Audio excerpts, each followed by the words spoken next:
Hey guys, welcome back to the High Homes channel. Today we're here with Nikki. And as part of our Meet the Team series, we want to show you guys, the people that are behind our audience, who makes up the High Homes team, what happens behind the doors, what happens behind the brand. So today, we've got Nikki. Are you guys ready? Let's go.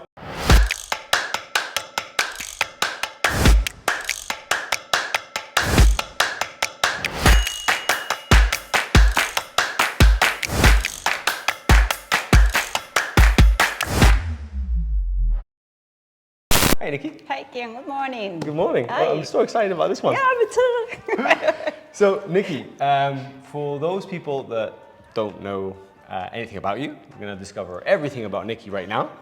Can you start telling us a bit about yourself, where you're from? I'm Spanish. You didn't ever guess because of my beautiful accent. But I'm from Madrid, actually. I lived in Madrid for many years, but I've been living in many different places. I went to live to Lisbon for a time. I lived also in Palma de Mallorca. In Palma, oh, it's beautiful. Yes, it's beautiful. Yeah, I was there for 3 years. Wow. And now I'm living here, and this is my place. No more moments in my life. That's amazing. A very interesting thing about you, talking about Portugal just right there. How many languages do you speak, Nikki? I speak Spanish, English, and Portuguese. That's incredible. Portuguese is a difficult language. It is. Well, if you read it, if you're Spanish and you read Portuguese, you understand everything. But in the moment that they start talking, you don't get a word. A word, yeah. That's true. Yeah, we have some clients Portuguese. I remember last week actually. Yeah. You were one. Yeah. So Nikki, how long have you been on the coast then? So how many years? You mean living? Yeah, living. Because living now is about 7 years. 7 years. But I have been connected to here all my life. My mom is Andalusian, so she's from Cordoba. And my entire family from the side of my mom is living here. So I spent all my childhood and my crazy teenager years in here. So Marbella was my place. And since I remember, all my summers, Easter, and everything. So basically you used to spend loads of time here, and then since 7 years ago, you've full-time living. Absolutely. I just decided enough for me about Madrid. No more big towns, no more crazy jams, traffic jams and everything, and it's over. And then I just decided to come here, and the best decision in my life. Awesome. So I think Madrid is beautiful, but you're right. It's good for a weekend. Yeah. That's exactly what I say. It's good for a weekend. I mean, it's good for a weekend, that's it. No way. Let's talk about your role in High Homes. How would you best define your role? Oh, as a property expert, you mean? Oh my God, I love it. I have to say that, well, working here, because you can be a property expert everywhere in every agency, and I have a little bit more experience about being from here. And I would say that we are like professional advisors for our clients. So the truth is that I can say that I'm very lucky. All my clients are so amazing and good, and I really established a very good relationship with them. And now we're friends, and every time, if they buy a holiday home, now every time they're here, they call me and they say, hey Nikki, let's go and catch up and let's have the beer together. Oh, and lovely. I love it. Yeah, I love it. So it's like being a kind of a professional advisor and trying to direct them to the right thing, because sometimes when they come here they don't really know anything. Totally. They don't know the area, they don't know what they can get at the budget that they have, and they feel very lost. So I was with American clients about a week ago, and it was the first time they were here, and they were looking for a place to buy. So you need to cover the whole areas, but at the same time you need to select very well what you think is going to be good for them. So you need to make sure that you know them very well before starting to work, to not wasting their time. For me, it's okay because it's my job and I love it. So I'm not worried about wasting my time. I'm worried about not wasting time of our clients. So that's actually quite interesting, because property expert is to guide people through the real estate market, but also through the different areas. But the interesting thing is you haven't always been in real estate. So can you give the audience a bit of background on where you started, let's say your work life, career, and how you ended up in real estate? My God, I'm too old. Because no, are you hell? Of course not. Because when I think about my history, oh God. So, well, I studied marketing in Madrid, of course, and all my professional career was focused in marketing area. So I've been working in very big companies like Procter & Gamble and Kellogg's for, I don't know, close to 20 years. Wow. But yeah, and that it was in the moment that I decided that Madrid was over, because of course in Madrid, you know, there are big companies and you have a lot of opportunities there. So that's why I was in charge of European marketing directions in different big companies. I mean, that's a massive role. Yeah, it is. And I was traveling all day, but probably traveling to different countries in Europe and always in meetings, inside a meeting room, not having time for anything, and then traffic jam to come back home, traffic jam, leaving home in the morning and trying to get on time to the office. So, you know, there is a time for that. That's okay when you're 30-year-old, but black and white too. Yeah, absolutely. So that's why this is, and I understand now, because we have a lot of clients who are looking for a place to relocate or even for a place to change their quality of life, and that's exactly what I did. So for me, it was enough is enough. Madrid, no more, thank you. Still, my parents, they're living there, so I still go some weekends and to visit them, but as I told you, for a weekend. And that's it. It was a long career of about 20 years in being in charge of big teams, traveling a lot, in charge of different countries, developing very marketing strategic campaigns for products like Kellogg cereals and very important products at Procter & Gamble and everything. But I'm happier now, I can say. So what is it that, you know, obviously, how do you transition and why do you choose real estate? How does that happen? You know, when you do something and you feel that this is not, you're doing it because you are in the wheel, right? In the wheel, like a hamster. Yeah, exactly, I promise. And, but there's always like a bell ringing in your mind. And the thing is that my family here in Marbella, they live in Guadalmina, and Marbella, they used to work for the real estate market all their life. So they were the ones who developed all the Guadalmina area, because they live there, and they were in charge of 19 hall and everything. So they were the ones. And I always have that in my mind, and I always could visualize myself doing that. And I always thought, oh, I think that there would be a time that I would be doing this. And now I'm here. That's amazing. Okay, and I love it. I can tell you that I love it. Even though you've spent a lot of time here in the past, you've experienced them moving over from Madrid, relocating here. So for someone in our audience that might be thinking of relocating now, what's that one piece of advice that you could give them? I would say, don't doubt it. That's the only thing I can say. Don't doubt it. There is no possibility for mistake.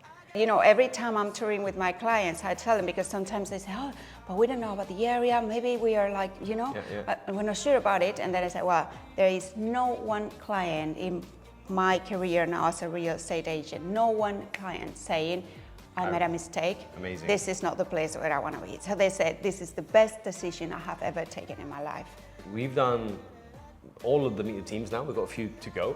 But every time I've asked people that have relocated, from our team, there's maybe 4 or 5 people that have relocated to Spain or to Costa del Sol. Every time I ask that question, surprisingly and unscriptedly, the answer is the same. Really? Make the move. I haven't seen the other videos, I promise. Matt, Cass, make the move, make the move. It's like, you know, it's incredible. So everyone's got the same piece of advice. True, and you know, my partner, he's English, and we met here for the first time, and he was just not relocating, but buying a big property in Mies village, and is that how you met him? Yeah. Really? I didn't know that. Really? So your husband or your partner was a client? That's incredible. Yeah. Wow. And then I sold her another one. Really? Every time I'm not having a good time in sales, I say, hey, you need to buy another property, darling. Well, kind of amazing. That's an amazing story. So actually, it's a good moment to ask you guys, the ones that are watching this video. I'm always really genuinely surprised when I learn that more than 50% of our viewers are not subscribed to the YouTube channel. So I would like to ask you, our audience, the people watching this video, if you're interested in content on Costa del Sol and want to keep receiving updates like these and other relevant videos, press the button, subscribe to the YouTube channel, and please feel free to comment on things that you'd like to see so we at High Homes can produce videos like this, Costa Insights, and much more for you guys. So just a friendly reminder, click the subscribe link if you're interested. So back to you, Nikki. I've got so many more questions for you, and I really think we could turn this into a 3-hour conversation because your life is so interesting, but we have to condense it into few questions. What is the most, let's say, rewarding part of your job? Oh God, there's so many things, but I mean, I love the contact with the people, and I feel the responsibility that I have because it's such a big decision, you know. Massive. Buying a property is one of the biggest decisions in your life. And even more when it means such a change of life, because most of our clients are looking for a relocation from another country or a holiday home, but in the future it's going to be like a property for them to retire. So I feel that responsibility over my shoulders. And when we find the right property and I see their smiles, I was there in a video with clients and we just found it and we closed the deal. And I promise you that I was looking at their faces, the smile that they had in their faces, that gives all the sense to this. Awesome. I think that feeling, I mean, for people which are outside real estate, that feeling is just undescribable. Yeah, no, because, you know, at the end, when you start with a client, you follow a path. And at the beginning, you don't know anything about them, and then you meet them for the first time, and instantly you spend a whole day or 2-3 days with them and you know everything about them, and we laugh together and we have lunch together and then we go and see properties. So in 2-3 days you normally know everything about them. And then the commitment that you get about, okay, this is like a personal challenge. I need to find the property and it has to be the right one.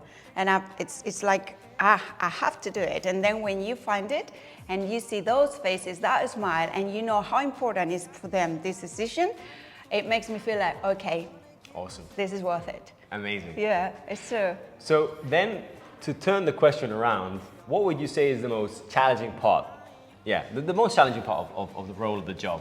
I think that sometimes is because this market is so dynamic and the prices, my God, they're going, you know, like changing so much. And sometimes when I have a client that has a very limited budget and was a lot of things, I need to redirect that client and I need to make them understand that this is not very realistic. But you need to, again, you need to follow a path. So you need to start, and sometimes they can feel a little bit frustrated because you can show some properties that maybe, wow, but this has not the CVs that we want, or oh, this is a 2-bed, it's not a 3-bed. But when the budget is limited, you need to, so sometimes I feel like frustrated because I know that they are feeling the same, and I don't like that. You know, I know that at the end we're gonna get it, but there is sometimes a little bit, you know, of that frustration that I feel, and okay, I know everything is gonna be okay, but this is the moment that I need to. I don't like the word educate, but direct them in the right direction and make them understand. Set expectations. A lot of people have a dream that they want to, you know, they want to buy this, and then what exists in the market is totally different. Yeah, and it's not always about budget, because I can tell you that sometimes it's a huge budget, and even with a huge budget, there are some difficulties and compromises that a buyer needs to do when they have a huge budget, because of that, of course, the properties are completely different, and there's always a compromise. Even it doesn't matter if it is a 20 million villa or a 300,000 property. I agree. I think the word in real estate is compromise. Like you always need to compromise something. Yes, always. Well, I think I have 2-3 cases with clients that they found everything. Oh, really? Everything, but just 2 or 3 in all these years. But Amazing. there's always a compromise, it's true. So that would lead me very nicely onto the next question, Nikki, and that would be, from the entire Costa del Sol, which is huge, as you know, or very big, what would be your personal favorite location? Oh God, well, I live now in La Cala de Mijas, Beautiful. and I love it. I can walk to the village, and the beach is beautiful. I'm very connected to Marbella because I spent there all my childhood, and I remember Capopino. I remember Capopino when I was 16-year-old, and all my friends, because you know all the people from Marbella, from Madrid, sorry, they love Capopino, so they come to Capopino and they stay there for summers. And it's so good, Capopino, because you're in the middle of everything. So if you want to go to Marbella, you are like less than 10 minutes away. If I want to go to the La Cala de Mijas, I'm always there. So I love Capopino.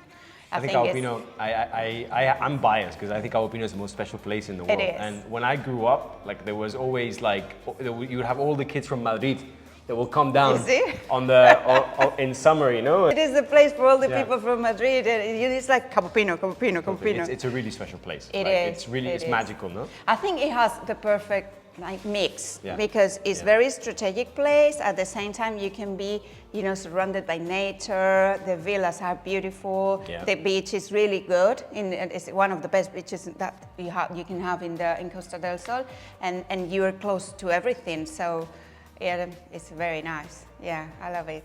It's time for quickfire. So quickfire questions is a concept that Luna brought up, and this is where we fire one option or the other, objects, items, food, and you have to choose which is your preference. Okay. And because your husband is British, Yeah. I thought these are perfect. So, Okay. ready? It has to be fast, Ready. okay? Let's So, go. tapas o paella? Tapas. Paella o Sunday roast? Paella. Siesta o fiesta? Siesta. Always. Serrano ham o cheddar cheese? Serrano ham. Croquetas o fish and chips? Fish and chips. Churros or scones? Churros. Sangria or pims? Sangria. Oh. Chiringuito sunset or British pub quick night? Oh my God, I don't know about Chiringuito Oh, sunset. that's patatas bravas or Yorkshire puddings? Patatas bravas. 100% agree with you. So, if you had to have one Spanish dish every day for the rest of your life, and that's it, you can never choose anything else, what Spanish dish would you choose? Espeto de sardinas. Oh, I love that answer. Awesome. No doubt. Man, that was convinced. I'm convinced. No doubt. So, Nikki, this has been a really amazing interview. Thank you. For me as I've well. got the High Homes Classic Meet the Team question. Come on, go for it. If you have to choose 3 words to describe your life on Costa del Sol, what 3 words would you choose and why? Okay, first one, with no doubt, is happiness. Oh, okay. Yeah, because I think that, you know, everyone is looking for happiness in their lives. And I think that here you have everything to find their happiness in life. So, with no doubt, I think that happiness is the first one. Second, I would say sun. Sun. Come on. We are in January, almost February, and I still didn't use a coat. Yeah. In Madrid, Yeah. I would be going with my cap, my gloves, my coat and everything, and now it's just like, well, there's someone going there with shorts right now, so sun for sure. Okay. And I will also say peacefulness, I think, because it's at the same time, you know, you feel the peacefulness in life, you know, because it's comparing to rhythm of life of a big city like Madrid, where I was born. In here, you know, even when I'm driving, you know, it's just like I'm driving and that nothing happens. You know, if you stay for a while in a traffic lane, a red traffic light, and no one is gonna, you know, shout at you or something, everyone is happy, everyone is quiet, and everyone is calm. And I feel it every day when I compare with the crazy life of a town. Happiness, sun, and peaceful. Awesome. Nikki, we're so happy to have you on the team. Thanks for joining on this amazing episode. And for you guys that are watching, hasta luego. Bye-bye.